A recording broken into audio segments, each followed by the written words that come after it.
We know where you stand about whether players should get paid or not. A lot of people say they're already getting paid under the table in inappropriate ways, and we're seeing that sort of bear out. Where do you stand?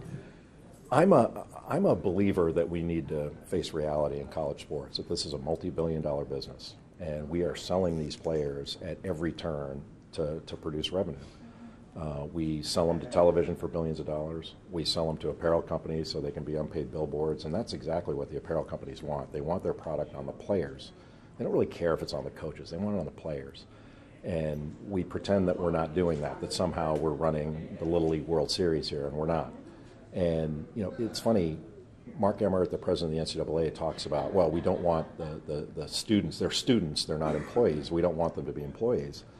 But every non-athlete student is allowed to be an employee of the university and allowed to be an employee of an outside entity while a full-time student, and that has no bearing on their status as a full-time student and their work toward a degree.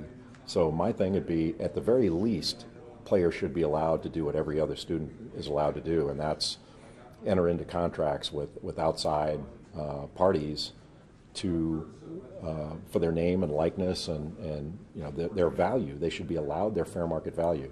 Now, if the schools don't want to pay, okay, don't pay, but they should be allowed to pay. And it's not. This is not some illegal activity. The only thing that the one thing that gets all of this out of the federal courts and the prosecutor's office, it doesn't need to be a change in federal law. It needs to be a change in NCAA rules. That should tell us something right there. If the NCAA changes its rules, there are no charges in this, none.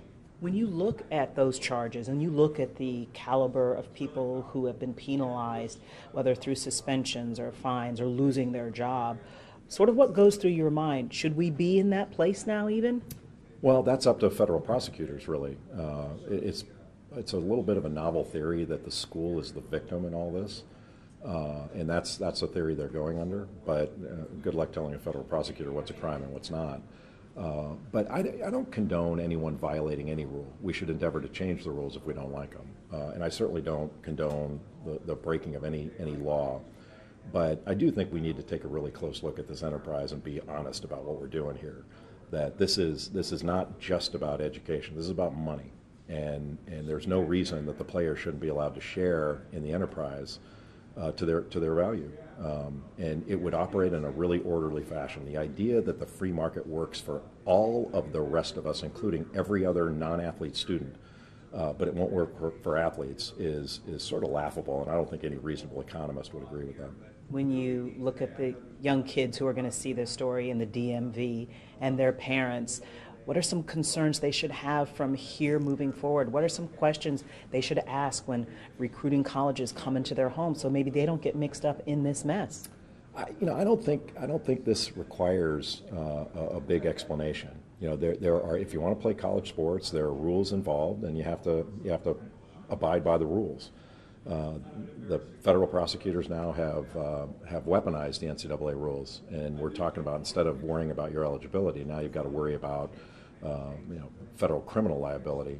I think that's overkill, but that's the way it is. But I don't think anybody needed, like, you don't have to have a seminar but say, hey, don't drive over the speed limit, or don't rob a bank, or don't do this wrong or that wrong.